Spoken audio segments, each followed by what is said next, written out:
Hoy nos metemos de lleno a una historia que de verdad te deja pensando. Es la del caso de la masacre de Cayara contra el Estado peruano. Y es una de esas historias donde la búsqueda de justicia para las víctimas se topó, de repente, con una pared. Una pared hecha de tecnicismos legales. Y esa es la pregunta del millón, la que vamos a tratar de desmenuzar hoy.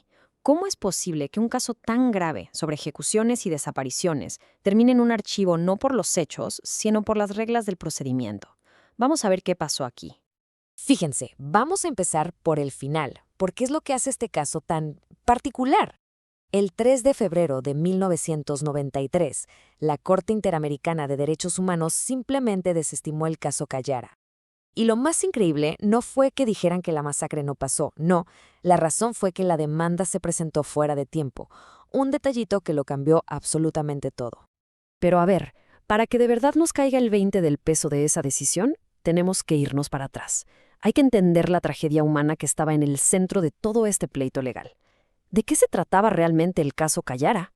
Todo arranca el 13 de mayo de 1988. El grupo terrorista Sendero Luminoso tiende una emboscada a un convoy militar. Y al día siguiente, la respuesta del ejército fue brutal. Entraron al pueblo de Cayara, en Ayacucho, supuestamente buscando a los responsables, pero lo que ocurrió fue una masacre. Y por si fuera poco, en los meses que siguieron, los testigos clave empezaron a ser asesinados o a desaparecer, uno por uno. Un intento clarísimo de borrar la verdad. 40.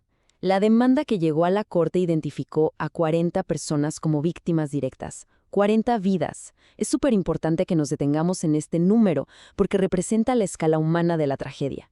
Esto no era un caso abstracto, eran 40 historias que buscaban justicia, y eso le da un peso tremendo a la decisión que vino después. Bueno, entonces, si los hechos eran tan pero tan graves, ¿cómo es que todo se viene abajo? Aquí es donde la historia da un giro de 180 grados y se convierte en un laberinto legal, un verdadero rompecabezas. Y la pieza clave, la que abre o cierra todo, es una sola: el artículo 51 de la Convención Americana.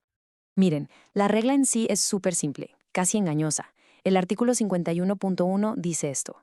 Una vez que la Comisión Interamericana de Derechos Humanos le manda su informe final a un país, en este caso a Perú, tiene exactamente 3 meses para llevar el caso a la Corte. Ni un día más. Si se les pasa el tiempo, la puerta se cierra. Es como un boleto con fecha de caducidad. Y aquí es donde la cosa se pone rarísima. Chequen esta cronología. La comisión presenta la demanda justo pero justo al límite del plazo, al borde. ¿Pero qué pasa? Menos de 3 semanas después hacen algo súper inusual: la retiran. Dicen que es por ahora, y luego se tardan más de 7 meses en volverla a presentar. Este ir y venir se convirtió al final en el corazón de toda la disputa. Obviamente, este enredo de fechas no iba a pasar desapercibido, y se armó el debate en la Corte. De un lado, el Estado peruano, del otro, la Comisión Interamericana. Y lo más curioso es que el pleito ya no era sobre la masacre, sino sobre el calendario. Imagínense el engaño. Perú básicamente dijo: a ver, el plazo de 3 meses se acabó. Punto. Al retirar la demanda, ustedes renunciaron a su derecho, y esta nueva demanda llega tardísimo. Pero la comisión respondió: no, no, esperen, fue solo una pausa. La retiramos temporalmente para darle chance a ustedes de defenderse bien. El cronómetro se detuvo y luego lo volvimos a echar a andar. Así que todo, absolutamente todo, se redujo a esta pregunta: ¿por qué la comisión retiró el caso? ¿Fue una decisión que tomaron ellos solos o fue porque Perú se los pidió? La respuesta a esa pregunta iba a definir el destino del caso entero. Y aquí es donde Perú jugó sus cartas de manera muy pero muy astuta.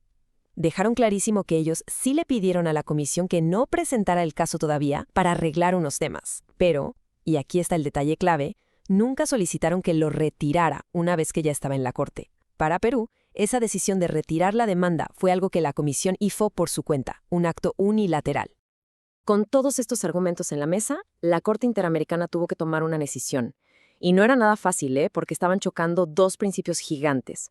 Por un lado, la obligación de proteger los derechos humanos, y por el otro, la necesidad de que las reglas del juego sean claras y predecibles para todos. Y este fue el veredicto. La Corte, de forma unánime, le dio la razón a Perú. Determinó que el retiro fue una decisión de la Comisión y de nadie más. Y como consecuencia, el plazo original de 3 meses nunca se detuvo. Así que esperar más de 7 meses para volver a presentar el caso fue demasiado tiempo. La conclusión: la segunda demanda llegó tarde. Caso cerrado.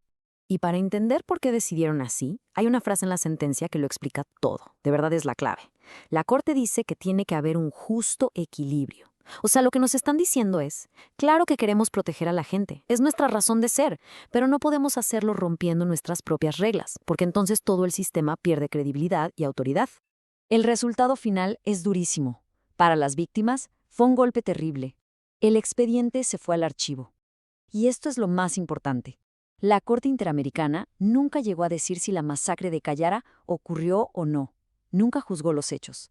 La justicia, en esta instancia, se detuvo por un error de procedimiento.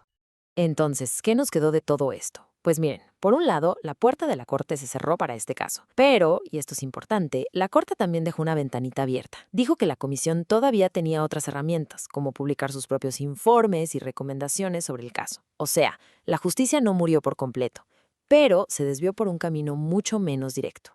Y cerramos con la pregunta que el caso Cayara nos deja en el aire y que sigue siendo súper relevante. ¿Dónde está la línea? ¿En qué momento las reglas, que se supone que existen para ayudar a que haya justicia, se convierten en su principal obstáculo? Es una de esas preguntas que la verdad no tienen una respuesta fácil.